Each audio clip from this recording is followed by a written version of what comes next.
Salut les riders, j'espère que vous avez la pêche. Cette semaine dans l'X-Time Show, on va vous parler d'une marque qui a du piquant, Scorpion.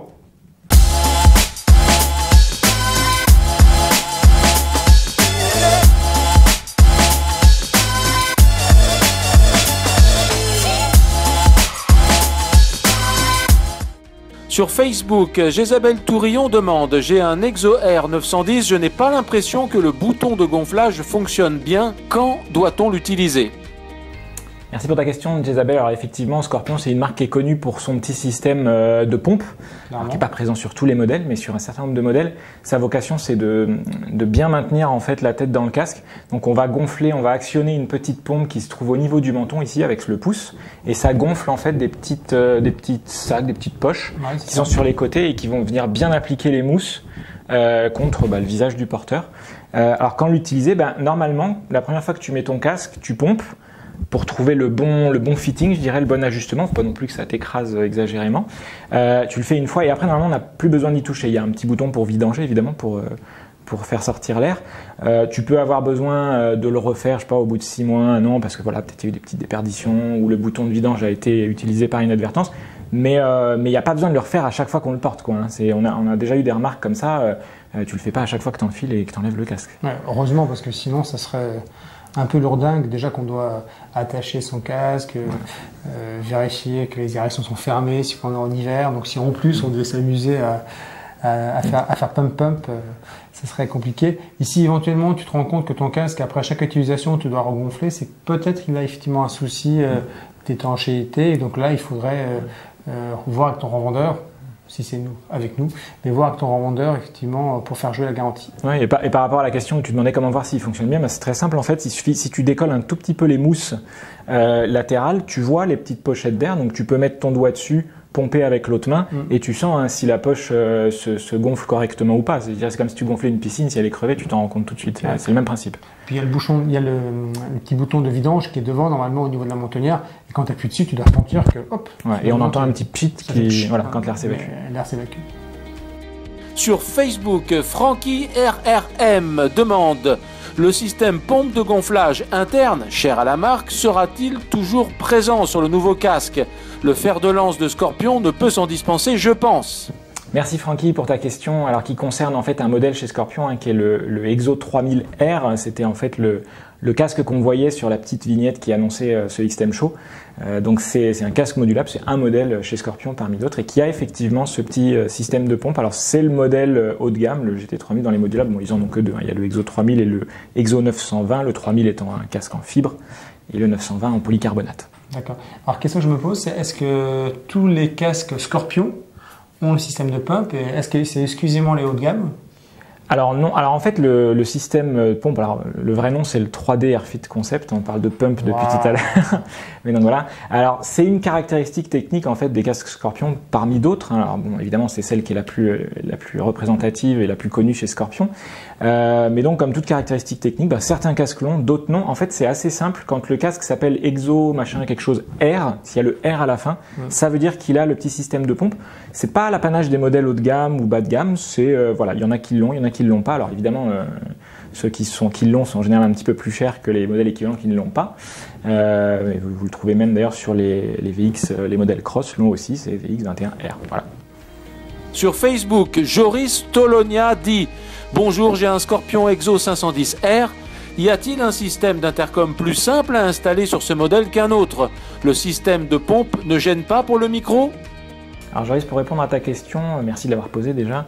À ma connaissance, aujourd'hui sur le marché, il n'existe pas d'intercom spécifiquement conçu pour s'intégrer dans du Scorpion.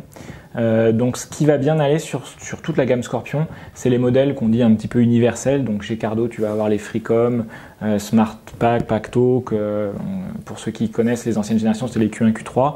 Chez Sena, tu vas avoir tout ce qui est SMH5, 20S. Voilà, les produits universels avec une petite pince qu'on met ici, ça convient très bien. Voilà. Et alors, question que je me posais justement, parce que vu que Scorpion, ça a été conçu, développé par des anciens d'AJC, est-ce que le Cardo qui est un spécifique AJC, le Smart H, ouais, effectivement. Est-ce qu'il va dessus? Eh ben non. Non, alors n'imaginez pas que parce que Scorpion a été fait par des anciens d'AJC, il y a des points communs. Il y en a pas tant que ça finalement, et les intérieurs, les coques sont très différentes, donc le Smart H qui est fait pour les HJC ne va pas du tout sur du Scorpion, donc ça c'est pas la peine d'essayer. On l'a déjà fait pour vous. Ça a été un échec. Alors il y avait une question concernant les micros. Effectivement, le système de pompe dont on parlait tout à l'heure, il vient juste devant la bouche, et avec des intercoms on a besoin d'avoir le micro à ce niveau-là. Avec tout ce qui est intercom avec des micro-perches, donc typiquement ce qu'on va mettre sur des modulables ou des jets, il n'y a aucun souci, il y a largement la place de toute façon entre le système de pompe et la bouche pour que le micro s'installe là. Pour des intégraux, où là on est sur des micros filaires, et donc le micro doit être fixé sur le casque, dans le casque, on a un petit dégagement entre, juste au-dessus du système de pompe, en fait il y a un petit dégagement qui est suffisant pour mettre le micro, donc ça, pour moi ça pose pas de problème. Ouais, je vais vérifier sur 2-3 casques quand même avant de vous répondre. Effectivement, il y a bien la place nécessaire pour venir scratcher le micro si c'est pas un système de perche. Sur Facebook, Benjamin Leca demande un casque jet homologué intégral un jour? Salut Benjamin et merci pour ta question sur Facebook. Effectivement, je sais, tu es nostalgique d'un casque qu'on aime tous, le Schuberth J1, mais malheureusement chez Scorpion, il n'y a pas de casque qui soit équivalent au J1. Il y a un modèle un peu étrange qui peut te plaire, qui marche bien chez Scorpion, qui est le Exocombat. Alors, si on l'attrape sans le casser, le voilà. Alors, c'est quoi la particularité du Exocombat? C'est surtout son look. C'est ce qui saute aux yeux. Hein. Ça fait partie de cette génération de jets là qui sont sortis très récemment avec une grosse mentonnière amovible. Ça rappelle un petit peu pour ceux qui l'ont connu, enfin qui le connaissent parce qu'il est toujours en gamme, le Drac de Shark.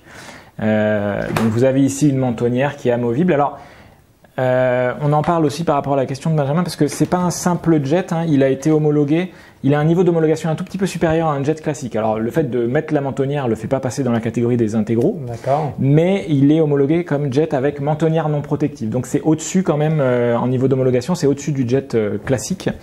Alors c'est pas aussi efficace et protecteur que la barre métallique que le J1 avait. En tout cas, la mentonnière.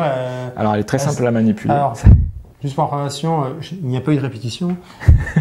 C'est la première fois que je manipule ce casque et effectivement la mentonnière, c'est assez facile. Non, c'est vrai, c'est un truc que moi j'aime beaucoup sur l'Exocombat. La mentonnière, on la met, on l'enlève très facilement. Et puis au niveau du port, ça pose pas de souci. Donc si vous aimez le look, vas-y. Si le look vous plaît, dites-vous que vous faites pas de concession, en tout cas sur le confort ou le côté pratique au quotidien. Je pense que j'ai une tête de tueur. Vas-y, j'espère que j'ai pas pris une trop petite taille. Non, c'est bon. Et alors tu vois, et t'as une petite, t'as un petit écran fumé. Alors là, je crois que il est livré avec 2 écrans. Là, t'en as un fumé clair et dans la boîte il y a un fumé foncé. C'est livré d'origine avec le fumé foncé. Voilà. Donc ouais, c'est un petit casque looké qui est facile à utiliser. Écoute, on est bon. C'est pas le confort d'un grand intégral, hein, ça je peux pas dire ça. Mais on est bien maintenu quand même. On est bien maintenu. Je peux mettre les lunettes pour voir si les porteurs de lunettes s'en sortent. Bon écoutez, c'est faisable. Hein. Ça me gêne pas du tout, en tout cas le canal je l'ai trouvé. Alors c'est vrai que vu que l'ouverture est un peu plus réduite au niveau du champ de vision, c'est un peu plus difficile que sur un casque classique, mais ça se met bien. Hein. C'est vraiment une question d'habitude. Donc voilà, il est sympa. Alors je sais pas si ça consolera Benjamin de la disparition du J1, mais voilà, il y a ça chez Scorpion.